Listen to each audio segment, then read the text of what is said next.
नमस्कार। जब भी गवर्नमेंट जॉब्स या फिर गवर्नमेंट इंस्टीट्यूशंस की लिमिटेड सीट्स की बात होती है तो एक टॉपिक रिजर्वेशन, इस पे बहुत सारे क्वेश्चंस उठाए जाते हैं।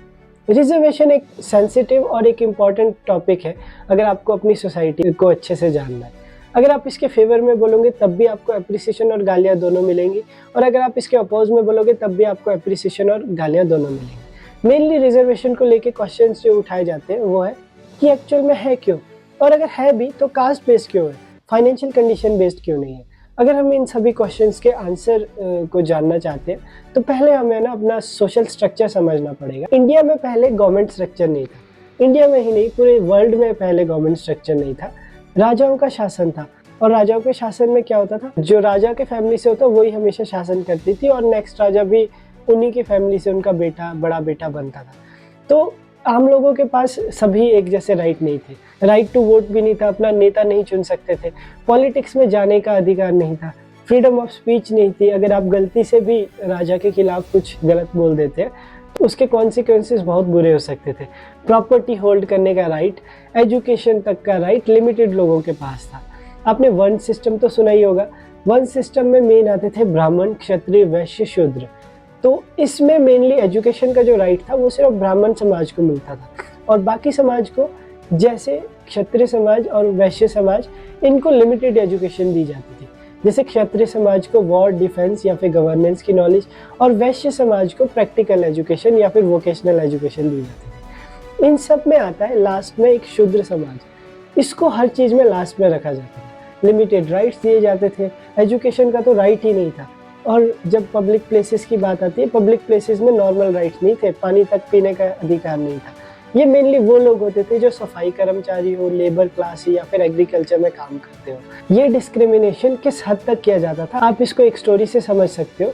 आप एक बार नांगेली गूगल पे सर्च करके देखो, उसमें जो ये लोग हैं जो कि सफाई मजदूरी या फिर एग्रीकल्चर का काम किया करते थे, उनकी जो लेडीज़ होती थी उनको अपने पूरा शरीर ढकने तक के लिए टैक्स देना पड़ता था। और ये डिस्क्रिमिनेशन जो कि कास्ट या फिर वर्क बेस्ड था, ये लगभग पूरे वर्ल्ड में होता था। जैसे जैसे समाज आगे बढ़ने लगा, इक्वल राइट्स की बात की गई, इक्वल अपॉर्चुनिटीज़ की बात होने लगी, तो पूरे वर्ल्ड में रिजर्वेशन जैसी चीज़ लाई गई, इक्वल राइट्स और इक्वल अपॉर्चुनिटीज़ को इंश्योर करने के लिए। इसी के साथ जब इंडिया में ब्रिटिशर्स थे, उन्होंने एक अनटचेबल काउंट किया था, जिसमें इन सभी मार्जिनलाइज्ड लोगों को, जिनको एजुकेशन से वंचित रखा गया था, उनको अलग लिस्ट में रखा गया। अब आया आज़ादी का समय। जब आज़ादी के समय में नए संविधान बनाने के लिए सभा में बातचीत हो रही थी, तो इस मुद्दे को भी लाया गया। जो ऐसे वर्ग हैं जिनको काफ़ी समय से बेसिक राइट्स तक नहीं मिले हैं, उन समाज को मुख्य धारा में लाने के लिए कुछ करना होगा। इसके लिए दो आर्ग्यूमेंट्स रखे गए। या तो इन मार्जिनलाइज सेक्शंस को ज़मीन दी जाए ताकि एटलीस्ट ये थोड़े से फाइनेंशियली स्टेबल हो जाए, या फिर इनको गवर्नमेंट सेक्टर में रिजर्वेशन दी जाए। जब इस बात पे बहस हुई तो यही रिजल्ट में निकला कि रिजर्वेशन ही सही रहेगी। यहीं से रिजर्वेशन आई। जिनको अनटचेबल्स की लिस्ट में रखा गया था उनको बाद में शेड्यूल कास्ट बोला गया, और इन्हीं के लिए गवर्नमेंट सेक्टर में रिजर्वेशन लाई गई। और टाइम के साथ साथ इसमें ओबीसी, एसटी और ईडब्ल्यूएस सेक्शंस भी लाए गए। अभी तक भले ही कॉन्स्टिट्यूशन की नज़र में सब इक्वल हो चुके थे, पर ग्राउंड पे बिल्कुल अलग था। ये जो लोग थे एससी एसटी कास्ट के, इन्हें अभी भी उसी दृष्टि से देखा जाता था।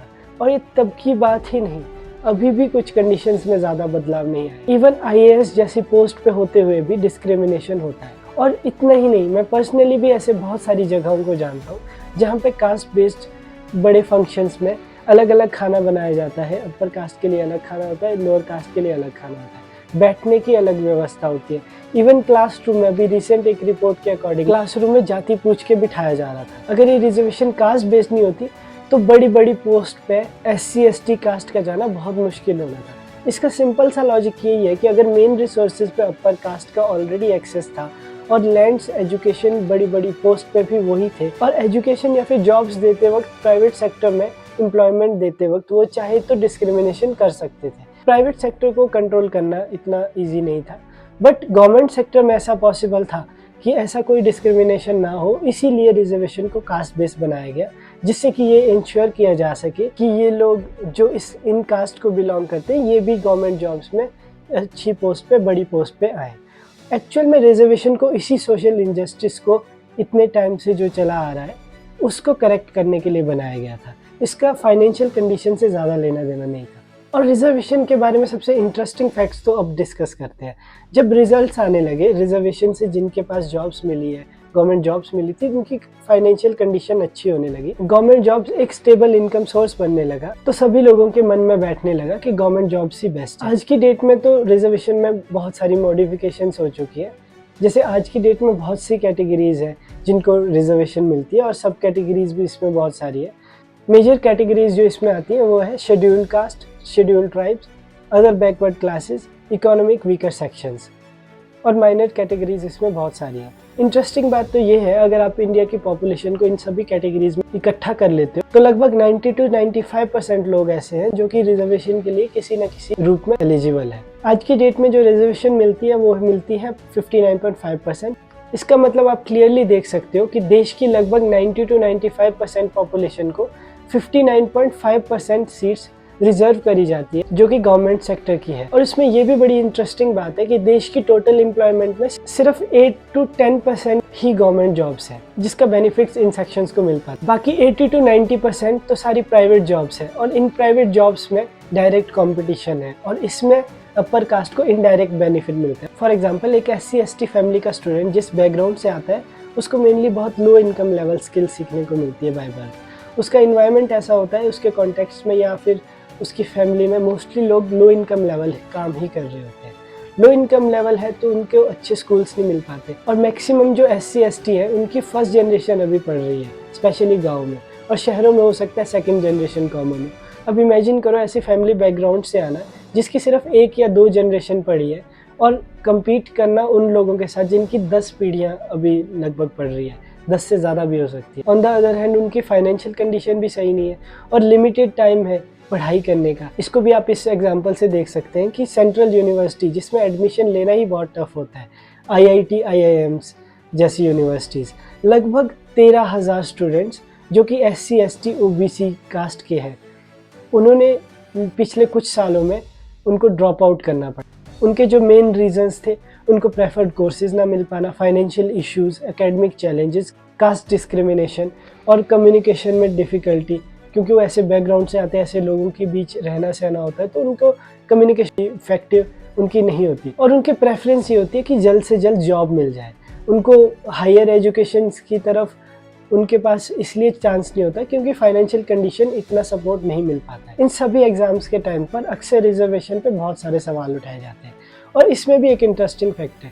आप रिसेंट नीट पेपर का एग्जाम्पल ले सकते हैं। लगभग 24 लाख स्टूडेंट्स ने एग्ज़ाम दिया था और सभी का ड्रीम था डॉक्टर बनने का, बट हम अगर टोटल सीट्स भी देखेंगे पूरे देश में तो हमारे पास सिर्फ 1 लाख के आसपास सीट्स। ये तो फिर भी थोड़ा सा एक्सेप्टेबल लग रहा होगा, बट IITs की सीट्स 17,760 पूरे देश में, IIM की सीट्स 5,500 पूरे देश में। आपको फिर से बता दूं ये कॉलेजेस के नंबर्स नहीं है, ये एक्चुअल नंबर ऑफ सीट्स है जो अवेलेबल है, जो बच्चों के लिए अवेलेबल है, स्टूडेंट्स के लिए अवेलेबल है।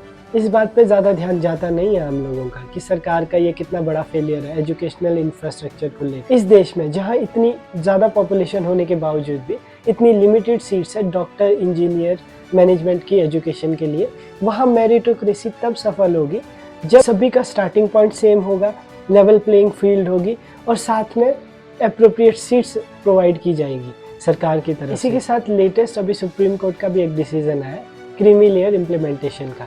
इसमें मेनली ये है कि जो इन सेक्शंस को बिलोंग करते उसमें अगर एक पर्सन की इनकम एक सर्टेन लेवल से ऊपर है तो उसे रिजर्वेशन नहीं मिलेगी। ये लेवल स्टेट अपने अकॉर्डिंगली डिसाइड कर सकते हैं। OBC में ये ऑलरेडी इम्प्लीमेंटेड है। OBC में जिसकी फैमिली इनकम ईयरली 8 लाख से ज़्यादा होती है उनको रिजर्वेशन नहीं मिलती है।